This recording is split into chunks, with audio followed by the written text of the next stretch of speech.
Erik. Hey, Tom. Hey, Erik, how is LeBron different today than he was the last time he wore a Heat uniform?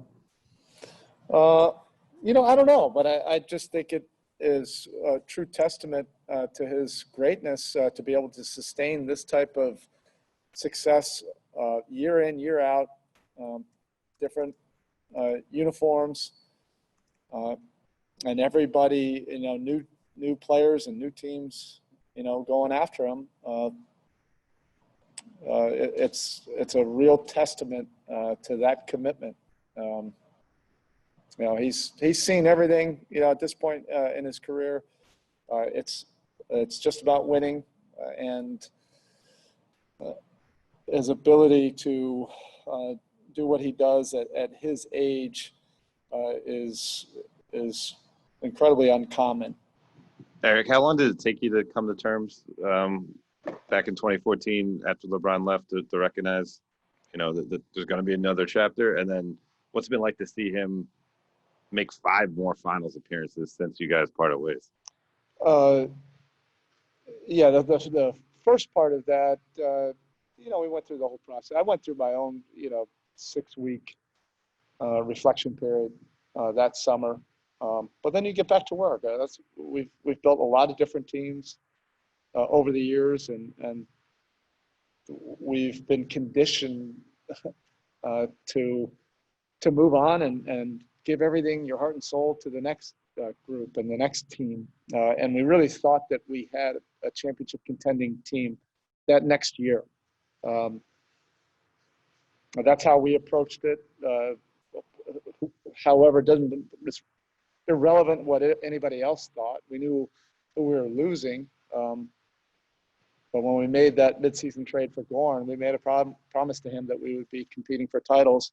It was just so unfortunate that CB wasn't able to finish the season. But we owed it to Gorn to fight for it and go for it, and we ended up fighting for the playoffs. Dwayne missed 25 games, but we were just there at the end.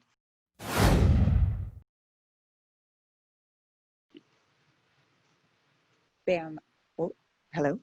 Bam, you were so hard on yourself after Game 5 and looking ahead to the Lakers. They are such a big team, which makes your role, which makes Kelly Olynyk's role even more important. How do you approach, especially the early minutes, looking towards this matchup to kind of avoid getting in ticky-tack foul trouble early? What do you see your role as here? Obviously, you got to be smart about, like you said, ticky-tacky fouls. But being active, just match their energy. There can't be a second on the floor where they're playing harder than us. I feel like that's where our chance is.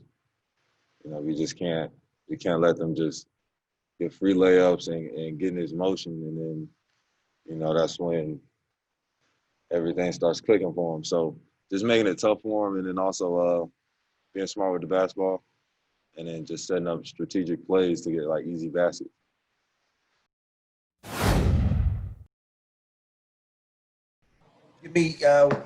When you entered the league, LeBron was 26. How much is he much of a different player now at 35? And how impressive is it that he's been able to play at this level at 35?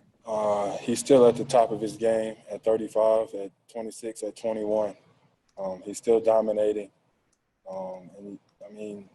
You've had to go through him at 26, 35, probably at 49. But he's shown why he is the player that he is, why he's had the career and the legacy that he's continually building. And it's not going to be an easy task these next couple of games. If anybody's up for that task, the Miami Heat are. You've ruffled some feathers and that type of thing. Was there ever a point in your career you thought, am I doing this right? Or was it just, like you said, just finding the right place that would welcome you?